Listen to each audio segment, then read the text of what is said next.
어둠 속에서도 빛나는 별이라는 제목으로 함께 말씀 나누겠습니다. 말씀 은혜 받으시는 귀한 분들 되시길 소망합니다.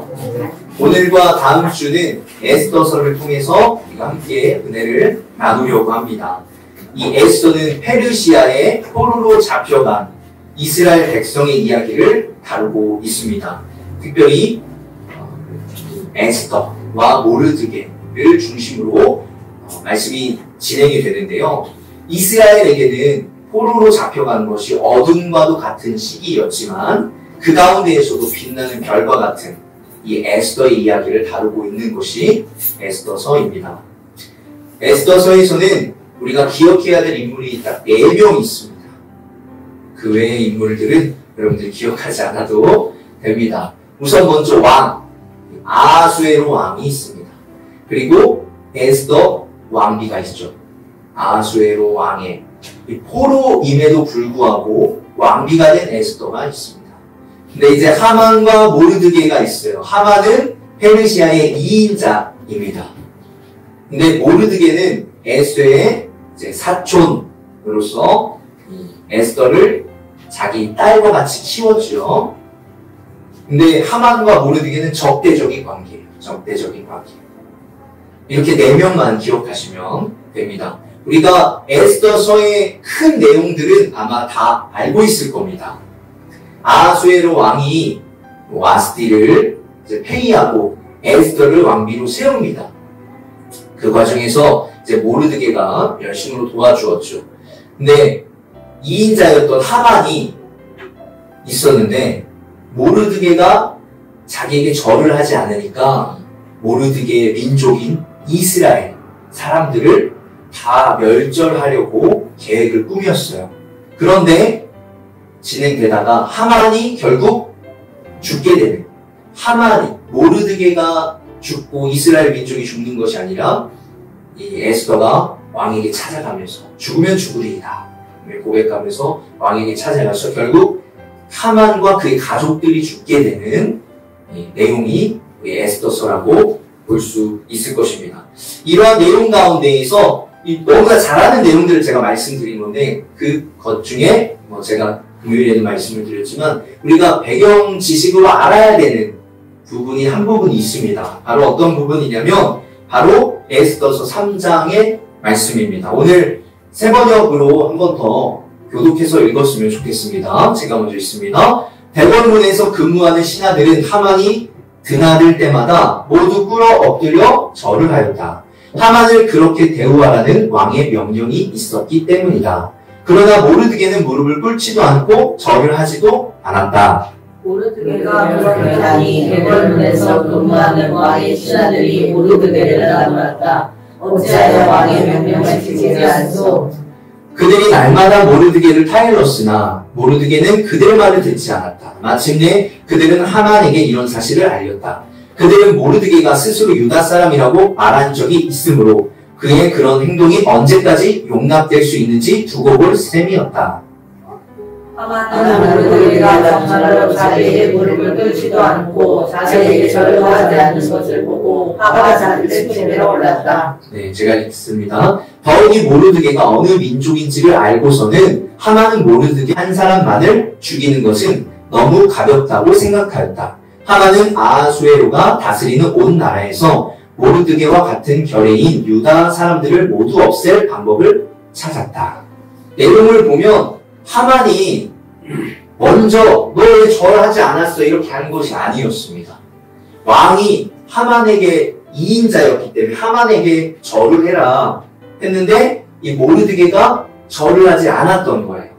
옆에 있는 사람들이 왜 왕의 명령을 지키지 않습니까? 이렇게 물어보는 거예요. 그런데 모르드게는 끝까지 마치 어떤 말씀이 생각나죠? 우리가 다니엘이 창문을 열고 이스라엘 향해서 하루에 3번 기도하고 했던 말씀이 생각나죠? 모르드게 역시 하나님께만 나는 절을 하겠다. 하나님만을 높이겠다. 라는 것을 계속 지켰던 거예요. 그렇게 하면서 이 하만에게는 절을 하지 않았던 거예요. 근데 이 사실을 아까 옆에 있던 사람들이 하만에게도 알려준 거예요.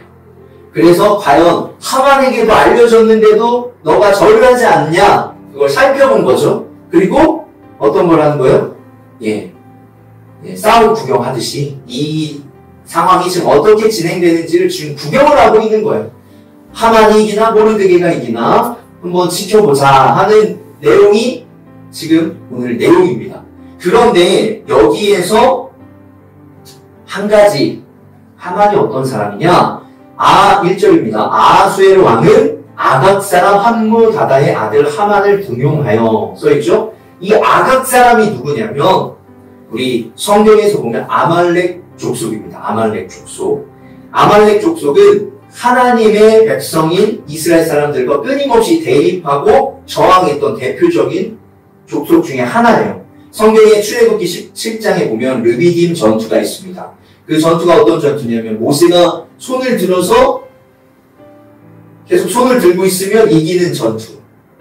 옆에서 아론과 훌이 손을 지지해주며 이기고 손이 내려가면 지는 그 아말렉과의 전투가 있었던 거죠.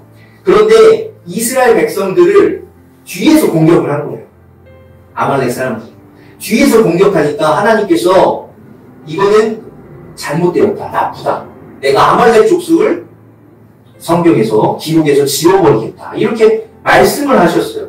그리고 시간이 지나서 이제 사울의 전쟁에 대해서도 나옵니다.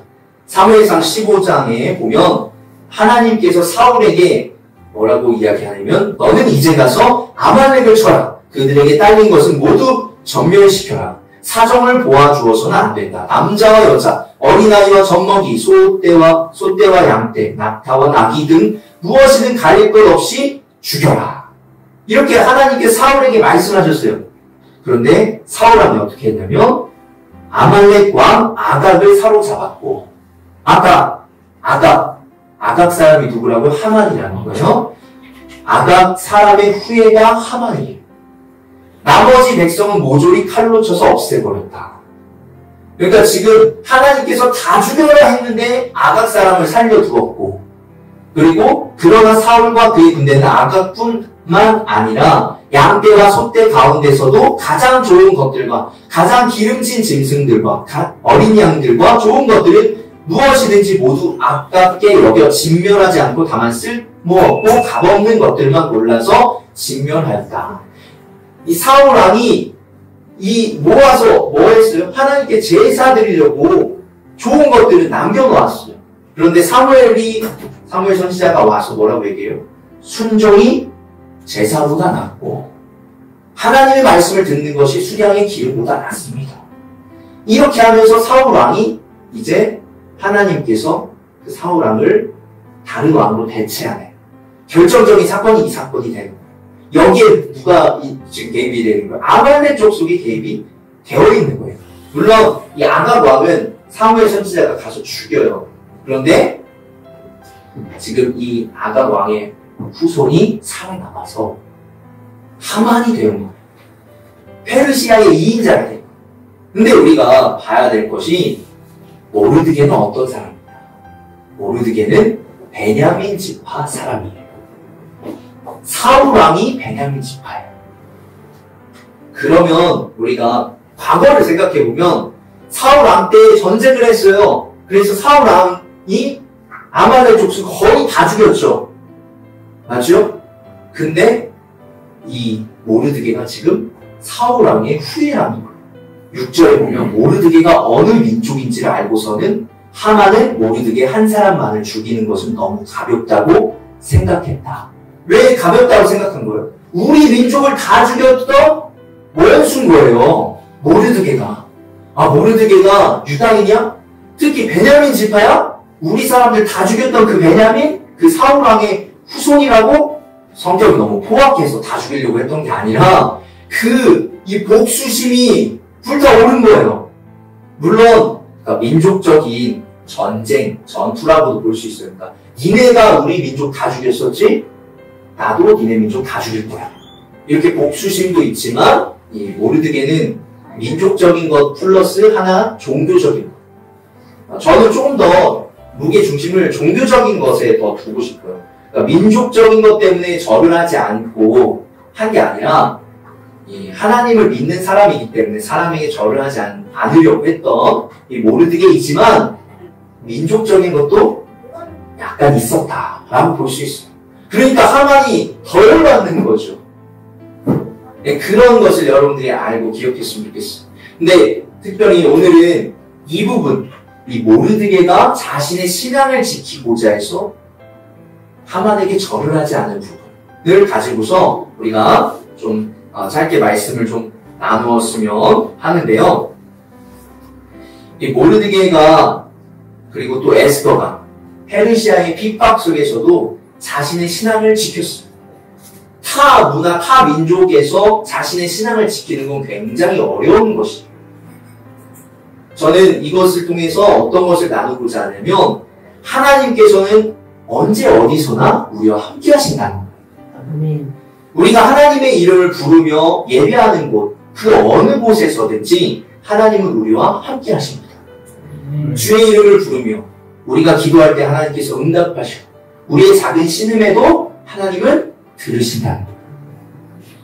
그래서 우리들은 교회 안에만 있는 그리스도인이 아니라 세상 속에 있는 그리스도인입니다. 우리 존 스토트 영국의 복음주의 신학자가 했던 말인데요. 같이 한번 따라해볼까요? 세상이 그리스도인이 아니라면 세상에 그리스도인이 아니라면 교회 안의 그리스도인도 아닙니다. 교회 안에 그리스도인도 아닙니다. 우리가 오랜 시간, 우리의 삶 가운데 오랜 시간 머무는 것은 교회가 아니에요. 여러분의 대부분의 시간을 머무는 곳이 어딘지 한번 생각해 보세요. 그곳은 직장이고, 그곳은 사업장이고, 그곳은 가정이라는 거예요. 그곳에서 대부분의 시간을 보낸다는 거예요.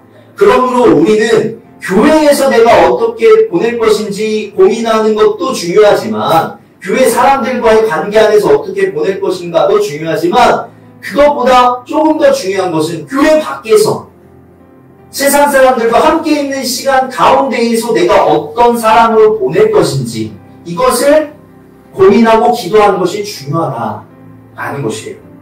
자신의 신앙을 드러냈던 모르드게처럼 내가 내 신앙을 드러내면서 지내야 될 것인가? 아니면 조용히 지내야 될 것인가? 우리는 믿는 자로서 매 순간순간 고민하게 돼요. 우리가 신앙의 모습을 드러냄으로써 어떠한 일이 일어나죠? 반대하는 사람들도 일어나요. 너 교회 다니는 사람이었어? 그렇게 안 봤는데? 이렇게 반대하는 사람들도 있고 비아냥거리는 사람들도 있고 또 어떤 사람들은 핍박을 주는 사람들도 있어요. 근데 교회 다닌다는 이유만으로 위기에 봉착하기도 하죠. 누구처럼? 모르드게처럼. 빌리 그레함 우리 목사님이 뭐라고 얘기했냐면 당신이 만나는 사람 모두가 예수님을 믿지는 않겠지만 당신을 통해 예수님을 볼 수는 있습니다. 그러나 우리들의 모습을 통해서 다른 사람들은 그들이 교회를 다니든 안 다니든 크리스찬이든 아니든 우리를 통해서 예수님을 본다는 거예요. 과연 나를 통해 보여지는 예수님은 어떤 모습일까? 우리가 한번 생각해 볼 필요가 있다는 거죠. 그래서 로마서 14장 16절에 그러므로 여러분이 좋다고 여기는 일이 도리어 비방거리가 되지 않도록 하십시오. 우리가 적어도입니다. 적어도 예수님을 드러내는 사람은 안 되더라도 적어도 우리가 비방거리가 되어서는 안 된다. 여러분이 여러 가지 예수님의 모습을 보여줄 수는 있지만 저는 오늘 말씀에서 오늘 설교에서 딱 한 가지를 제안 드리고 싶어요. 바로 정직입니다. 우리가 세상 가운데에서 살아가면서 크리스찬답게 살아가는 모습 하나, 정직. 같이 한번 때려볼까요? 정직.